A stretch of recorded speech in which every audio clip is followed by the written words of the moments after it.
There's a good chance that you've seen a handful of just overwhelmingly terrible movies in your time.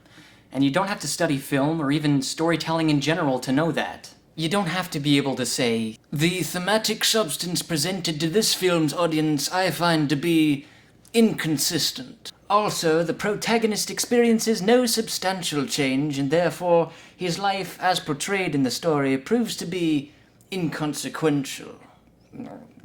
No, the average moviegoer knows when they've had a bad movie experience because storytelling is just a part of our everyday lives. You might think of movies like Michael Bay's Transformers, or even M. Night Shyamalan's The Last Airbender. Or really anything else the guy's directed. And yeah, those are big budget films that I find have a lot of problems. But then you get to things like Dragon Ball Evolution, and if you're unfortunate enough, indie films like The Room or Birdemic Shock and Terror. But let me just suggest that you ain't seen nothing yet.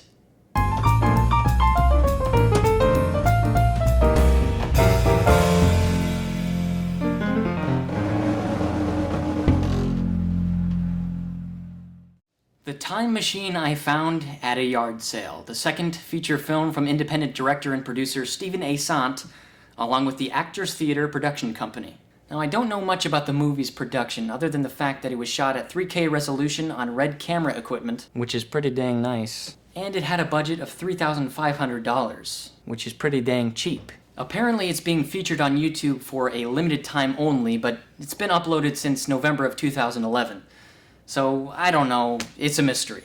What's not a mystery is the way I feel about this movie. It's bad. It's one of the worst movies I've ever seen. But it's my job to explain myself in the best way possible. Now, the basic premise of the story is that a man named Robert happens upon an ancient-looking time machine and travels far into the future, curious about the state of humanity. But let's not get too far ahead of ourselves here. After the opening credits, we meet our protagonist, Robert, riding his bike through the streets. Looking good so far. We have a kind of warm, adventurous atmosphere going here. Okay, stop. Can I just point out, in this shot, he's wearing a jacket. In the very next shot, no jacket. It's folded up nicely on the handlebars. Continuity. It means you can't do that.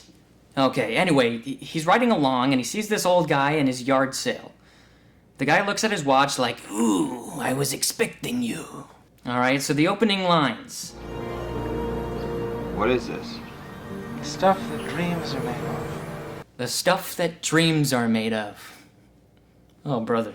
Wait, what? What director sets up this shot and is like, "Ooh, perfecto. Guys, this could be a painting." No, rule of thirds. Most of the time, eye level should be somewhere up here, and if he's looking off-screen to the right, like he is, he should be positioned over here. Fine, so the old guy is all mystical and explains that this gold thing, which we're assuming is the time machine, is only for sale to the one who is supposed to have it, apparently Robert. Robert buys it for the money he has in his wallet, takes it home, and boy, are you in for a treat. My favorite scene in the entire movie. Gets me every time. Robert sets the thing down and goes over to the kitchen area. For the minute and 25 seconds that we see this shot, Robert pours himself a glass of orange juice and drinks it. Yeah. Seriously, he goes through all the motions, reaches into the fridge, gets a glass, pours the juice, and drinks it all. See if you can stand 10 seconds of this.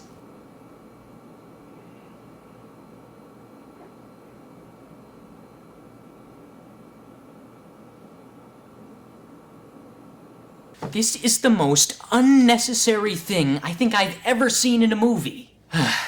Classic. So he figures out that it can alter time and decides to go thousands of years into the future because he's curious how the world is getting along.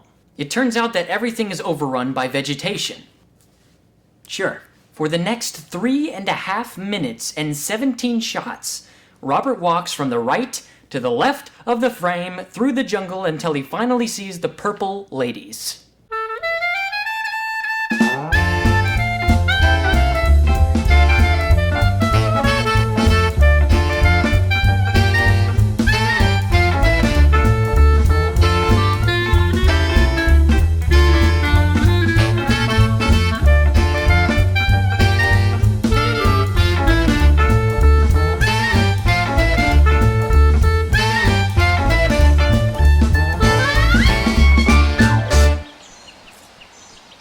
accidentally runs into one and chases her and then tracks her down.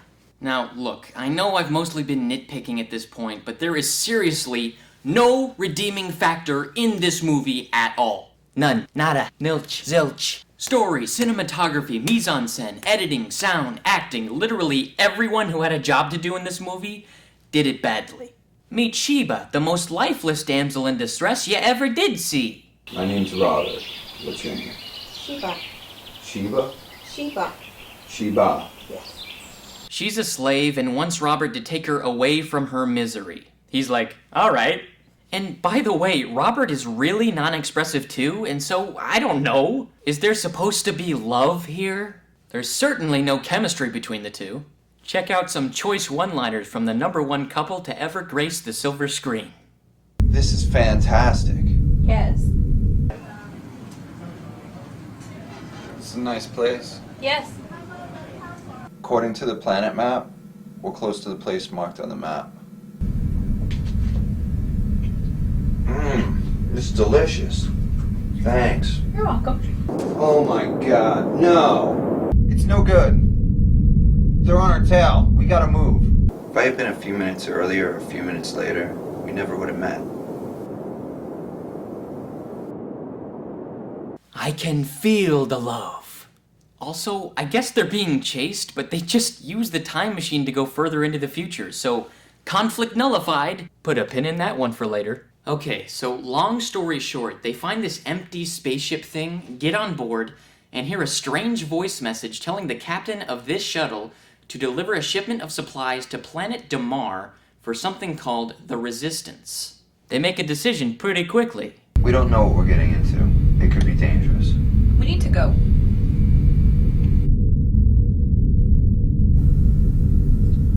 Okay. Okay? Yeah, why not? So, let me get this straight. We have a lifeless pair of characters performing a menial task for a resistance we know nothing about, who in turn are fighting some sort of war we know nothing about, to an unforeseeable end. You are giving me every reason to stop watching this movie. Every reason you give to me. You'd think they would go to planet Damar next, right? Because that's what their mission is, taking some supplies to planet Damar. Turns out they take a pretty big detour that accomplishes absolutely nothing. First, they go to this pool planet or cave planet or whatever you want to call it, and there's this really weird sequence. I guess it's supposed to be romantic? You tell me.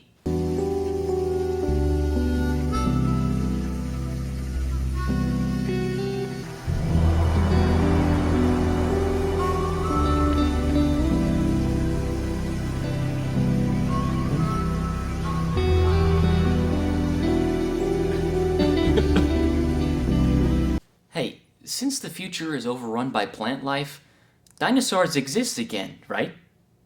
On the next planet, they do. If you're not yet convinced that this movie is absolute garbage, check out some of these mind-boggling visual effects.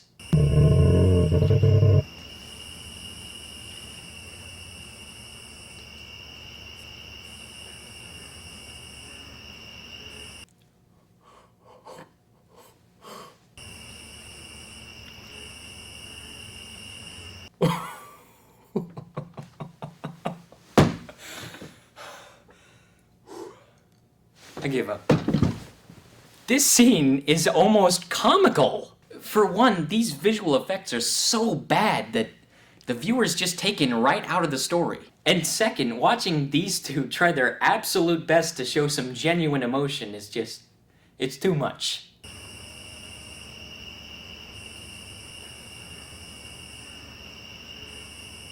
I feel compelled to put my own little twist on this.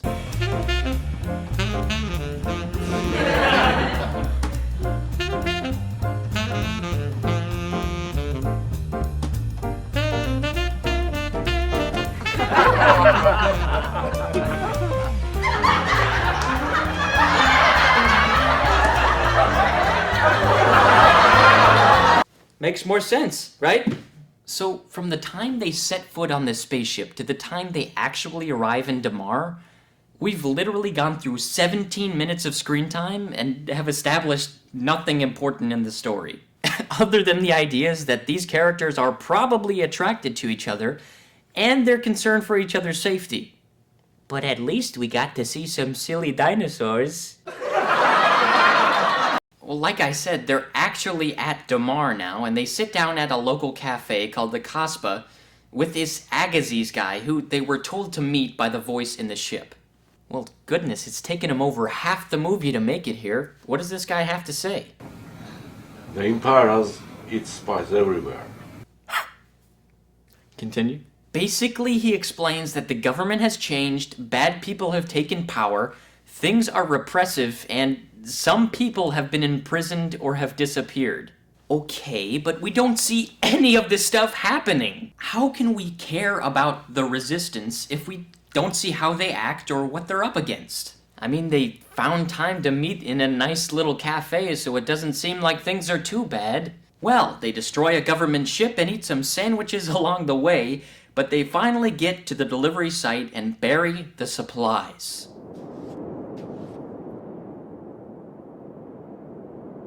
Was that... Did they... Anyway, they're done now, right? They can just go home now? What do you want to do? Well, we have the ship. We have lots of food. I'd like to see more places that I haven't been to. You'd like to travel? Yes.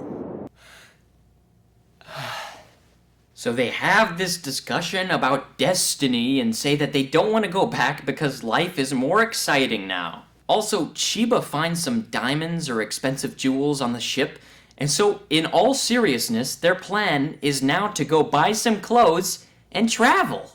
Woo! Yeah! Shopping! See the sights! Vacation! 1 hour into the movie.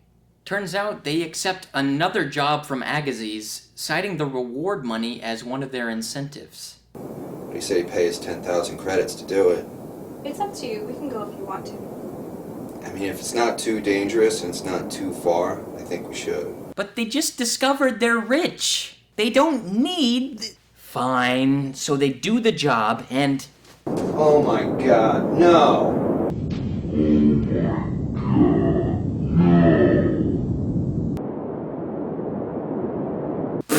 Their ship is destroyed. Oh no, this is terrible. They lament their imminent death, and then... Robert, What? please. What? Robert, is the time machine in your backpack? I don't know. Can't remember. Yeah. Yeah, we knew that. This time machine is the ultimate get-out-of-jail-free card. Seriously, maybe we would care about these people if they were ever in some real danger, but they just use the time machine whenever they need to. Take all the conflict and tension you could possibly have in this story, wad it up, and poof, it's all gone. But you can still tell a compelling story without conflict, right? No. After going back to Robert's time to have a useless sit-down conversation with his mother and sister, they go back to the future on a treasure hunt for more money that they don't need? Is it over yet? For crying out loud. Get me out of here. Last scene. Our characters sit peacefully on a beach in their future time. They discuss the possibility of helping the resistance. They flip a coin. Alright, we'll flip a coin. Heads we leave now, tails we leave in a week. Alright. Oh, man.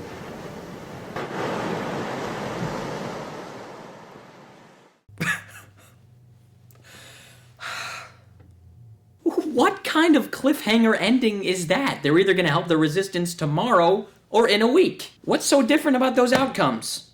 It doesn't matter. But that really sums up our experience with this movie, doesn't it? It doesn't matter. If you made it this far through the movie with me, I'm sorry.